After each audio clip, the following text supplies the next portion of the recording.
Good morning, selamat bergabung di Liputan Pagi Moji bersama saya Rizka Andalina. Kita langsung ke informasi yang pertama.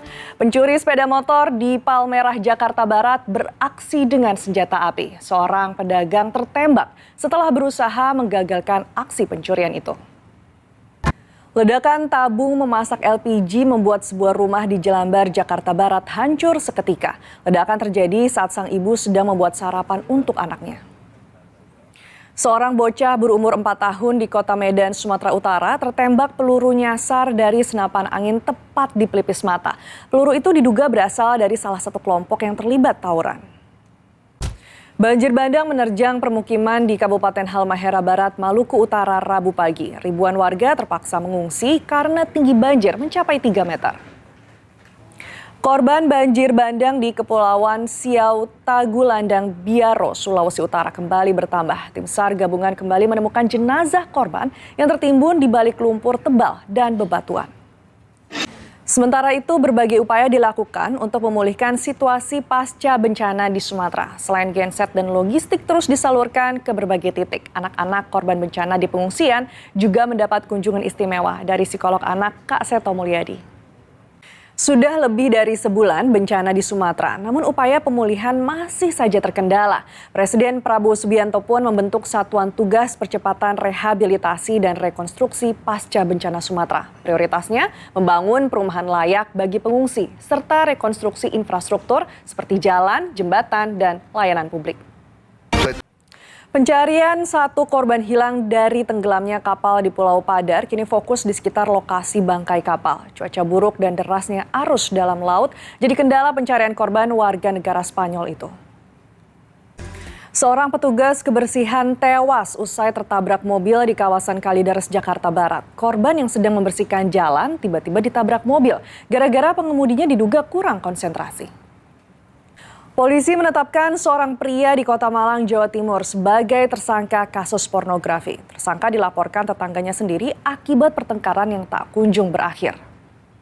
Wakil Gubernur Bangka Belitung, Heliana menghadiri pemeriksaan perdana usai ditetapkan sebagai tersangka kasus dugaan ijazah palsu oleh Bareskrim Polri. Heliana dicecar 25 pertanyaan.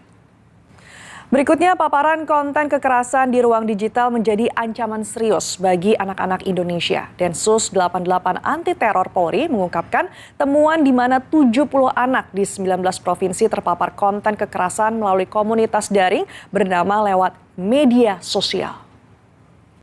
Di tengah ketidakpastian geopolitik global yang mengancam pangan dunia, Indonesia justru mencatatkan prestasi gemilang. Dalam panen raya di Karawang, Jawa Barat, Presiden Prabowo mengumumkan Indonesia berhasil swasembada pangan.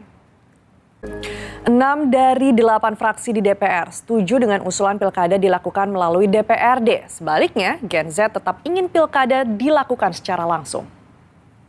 Berikutnya informasi dari mancanegara, Amerika Serikat kembali berulah dan menunjukkan arogansi mereka sebagai negara adidaya. Usai melakukan operasi militer di Venezuela dan menangkap Presiden Venezuela, Amerika Serikat kini menegaskan niat mereka untuk mencaplok Greenland, pulau terbesar dunia yang strategis di kawasan Arktik di bawah kedaulatan Denmark.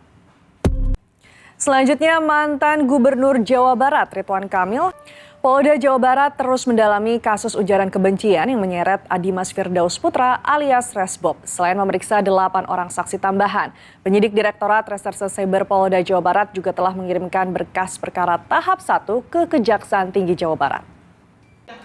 Lagi-lagi kasus eksekusi rumah seperti Nenek Elina kembali terjadi. Rumah seorang nenek di Kota Tegal, Jawa Tengah dibongkar tanpa putusan pengadilan.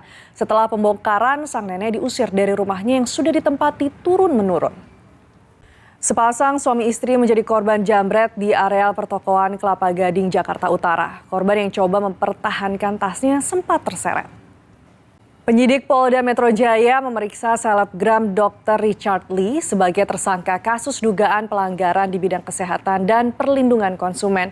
Pemengaruh alias influencer itu diadukan oleh influencer lainnya, Dr. Samira alias Dokter Detektif. Keduanya berseteru dan saling melapor ke polisi, berujung status tersangka. Usai 29 tahun terikat pernikahan, mantan Gubernur Jawa Barat Ridwan Kamil resmi bercerai dengan anggota DPR RI Atalia Praratya. Pengadilan Agama Bandung mengabulkan gugatan cerai yang diajukan Atalia.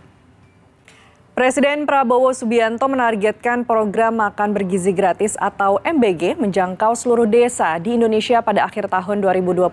Program prioritas pemerintah ini diharapkan dapat dirasakan manfaatnya oleh semua kalangan hingga ke pelosok negeri. Selanjutnya, kompetisi bola voli Proliga putaran pertama siap dimulai di Gor Terpadu Ayani Pontianak, Kalimantan Barat. 12 tim yang terdiri dari 5 tim putra dan 7 tim putri siap unjuk kemampuan di turnamen bergengsi ini. Indonesia kembali menjadi tuan rumah kompetisi golf internasional Indonesia Women's Open 2026 atau IWO. Ajang ini menjadi event profesional wanita termahal di sirkuit Asia Pasifik. Dan sekarang saatnya kami hadirkan pantauan lalu lintas pagi bersama rekan NTMC Polri. Sudah ada Brigadir Rizka di studio NTMC Polri. Selamat pagi Brigadir Rizka, silahkan dengan laporannya. Oke, terima kasih Brigadir Rizka untuk informasi pantauan lalu lintas pagi ini. Sekarang kita menuju ke informasi berikutnya. Insiden kebakaran mobil listrik kembali terjadi. Dan kali ini menimpa sebuah mobil listrik yang terparkir di garasi. Butuh 3 unit mobil pemadam kebakaran untuk memadamkan api. Ya, selesai sudah kebersamaan kita di Liputan 6 Pagi Moji kali ini. Saya Rizka Andalina dan segenap tim yang bertugas pamit undur diri. Sampai jumpa di Liputan 6 Pagi Moji berikutnya. Selamat beraktivitas dan jangan lupa sarapan ya. Bye!